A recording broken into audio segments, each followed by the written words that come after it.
Olá pessoal, tudo bem? Na aula de hoje nós vamos tratar da Segunda Guerra Mundial. Observe estas imagens. Ataque japonês à base naval americana de Pearl Harbor e o desembarque anglo-americano na Normandia. A Segunda Guerra Mundial está relacionada com o expansionismo alemão. A partir da chegada de Hitler ao poder e a instalação da ditadura nazista, inicia-se uma expansão germânica em busca do tal do espaço vital. Observe o quadro. Expansionismo alemão. Primeiro, ocupação da Renânia. Depois, o Pacto Anti-Cominter, que é um acordo político entre a Alemanha e o Japão para o avanço do comunismo soviético. Depois, a formação do Eixo. É uma aliança político-militar entre a Alemanha, de Hitler, a Itália, de Mussolini, e o Japão, de Hirohito. Anexação da Tchecoslováquia pela Alemanha. Depois, interessante, um pacto de não agressão entre a Alemanha nazista e a União Soviética. E, finalmente, 1º de setembro de 1939, invasão da Polônia, causa imediata da Segunda Guerra Mundial. Esse pacto de não agressão, também chamado Pacto Ribbentrop-Molotov, auxiliava a Alemanha para evitar o que ocorreu na Primeira Guerra Mundial, quando ela teve que lutar em duas frentes, a frente ocidental e a frente oriental, assinando um pacto de não agressão com a União Soviética, uma preocupação inicial só com a frente ocidental. Auxiliou também a União Soviética, que vai ter tempo para se preparar até a invasão alemã. Também contribuiu para a Segunda Guerra Mundial a política de apaziguamento exercida pela Inglaterra e França. A partir da instalação da ditadura nazista, Hitler sistematicamente vai cometer violações no Tratado de Versalhes, imposto pela França e pela Inglaterra. Diante das sistemáticas violações, França e Inglaterra nada fizeram. Também política de neutralidade dos Estados Unidos da América, muito mais preocupados em resolverem seus problemas internos pós-crise de 29. A Segunda Guerra Mundial tem dois momentos distintos, o avanço do eixo e o avanço dos aliados. Observe o quadro. Ofensiva do eixo, 39-41. Adoção da tática de Blitzkrieg pelo exército alemão, que quer dizer guerra relâmpago. Nessa guerra relâmpago, apoio da Força Aérea Alemã, a poderosa Luftwaffe. E expansão do eixo sobre a Europa, sobre o norte da África e a expansão japonesa no Pacífico. A partir de 1941, ocorre uma virada, uma reviravolta nos rumos da guerra. Vamos saber por quê. Observe a tela. 1941 é o início da invasão alemã à União Soviética. Quer dizer, aquele pacto de não agressão não está valendo mais. Operação Barbarossa, 22 de junho de 41. E também, no mesmo ano, 8 de dezembro, expansão japonesa pelo Pacífico e o ataque à base naval norte-americana de Pearl Harbor. A partir daí, um segundo momento desta Segunda Guerra Mundial, caracterizada agora pelo avanço dos aliados. Observe o quadro. Ofensiva aliada, 1941-45. Batalha de Midway, 1942, que vai deter a expansão japonesa no Pacífico. Batalha de Stalingrado, 1943, que representa a primeira derrota nazista e marca o início da expansão soviética e a libertação do leste europeu. Dia D, que é o embarque conjunto de tropas anglo-americanas na Normandia para a libertação da França, 6 de junho de 44. E, finalmente, agosto de 45, os norte-americanos utilizam a bomba atômica, primeiro em Hiroshima, depois em Nagasaki. Ainda no transcorrer da guerra, a partir de 1943, os líderes das principais nações reúnem-se para tomarem decisões quanto ao final da guerra, o que fazer com as nações derrotadas. Tem início as chamadas conferências, que foram 4. Observe o 4. A primeira, Conferência do Cairo, 1943. Objetivo, discutir o mapa político da Ásia, que foi transformado pela expansão japonesa. O que fazer com a China, o que fazer com a Coreia. Depois, nós ainda vamos ter outras 3 conferências. Observe o 4. Conferência do Teherã. Nesta conferência, foi tomada a decisão do ataque conjunto inglês e norte-americano à Normandia, o famoso dia D. E também levantou-se a hipótese da divisão da Alemanha em zonas de influência. A divisão da Alemanha será ratificada numa próxima conferência, considerada a conferência mais importante de todas. Observe. Conferência de Alta. Ficou decidido a divisão da Coreia em 2 partes. Coreia do Norte, comunista. Coreia do Sul, capitalista.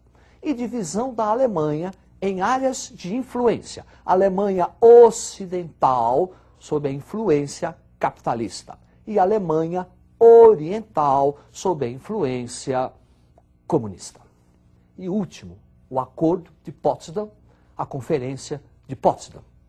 Observe a tela.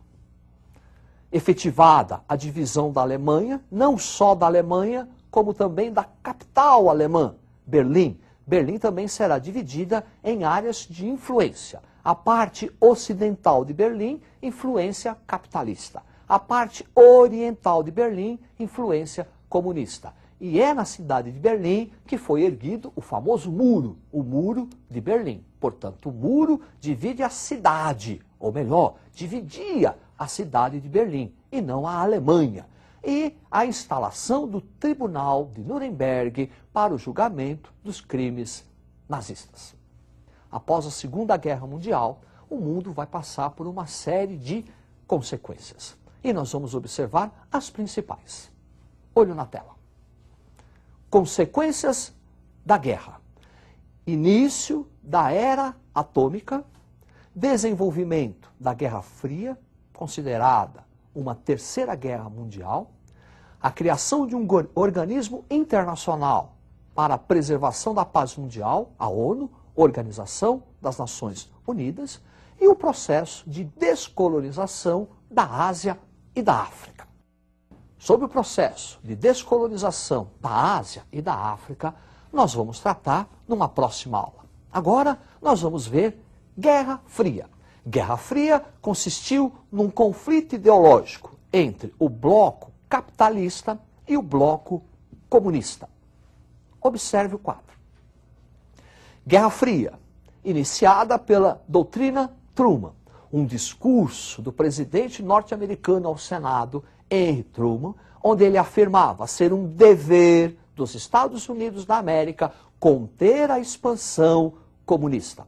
E aí inicia-se a Guerra Fria. De um lado, o bloco capitalista, sob a liderança dos Estados Unidos da América. Do outro, o bloco socialista, sob a liderança da União Soviética. Essa Guerra Fria será consolidada com a participação dos Estados Unidos da América na reconstrução econômica da Europa. Saiu da Segunda Guerra Mundial com a sua economia destruída. Os norte-americanos vão ajudar na reconstrução. Observe o quadro. É o famoso Plano Marshall.